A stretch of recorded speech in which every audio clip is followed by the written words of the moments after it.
I'm Donald Macaskill and I'm a consultant in equality and human rights, and I've been the consultant advisor on the project.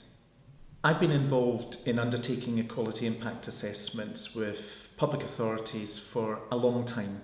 This was the first time that I was involved in supporting two authorities to combine a human rights and an equality perspective. And we very quickly realised that the best bits of work weren't going to be a bolt-on. It wasn't to treat both as separate, but to realise that we're treating and thinking about citizens. And what we're doing in our planning, in our policy development, is to think about the impact of our decisions and proposals on a citizen.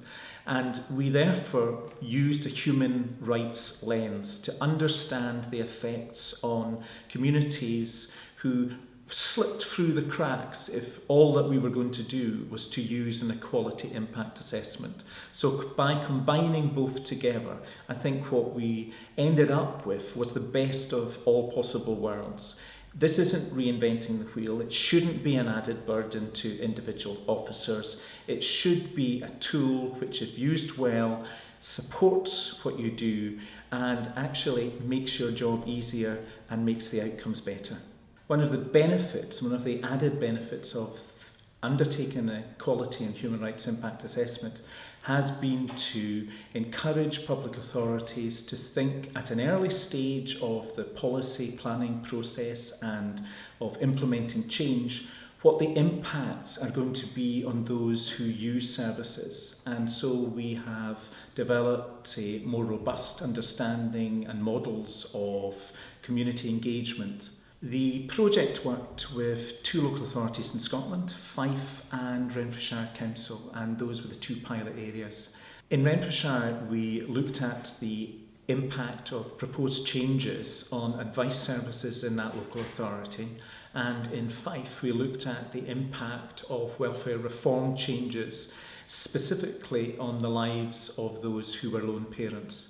In both local authorities, we helped officers and other stakeholders gather together evidence, and that included interviewing people who were going to be affected by any perceived change and who were being affected by welfare reform in Fife. It included gathering a fairly robust evidence base of data in terms of the effects of change on diverse communities. And it also significantly included sessions where, after an appropriate amount of training, individuals were brought together who were involved in Renfrewshire proposed changes to advice services and in Fife welfare reform in the one room during one day session. And that's how we undertook the equality and human rights impact assessment. I think the pilots have highlighted that lots of local authorities are faced with undertaking certain statutory duties in relation to equality and human rights. They've got performance indicators which they have to evidence in order to show that they're fulfilling their duties. What the pilot has helped to illustrate is that the process of undertaking an impact assessment is really not about ticking the box, not about fulfilling any requirements, not about jumping any fences, but trying to put the person who receives services, whatever those may be, at the heart of decision making.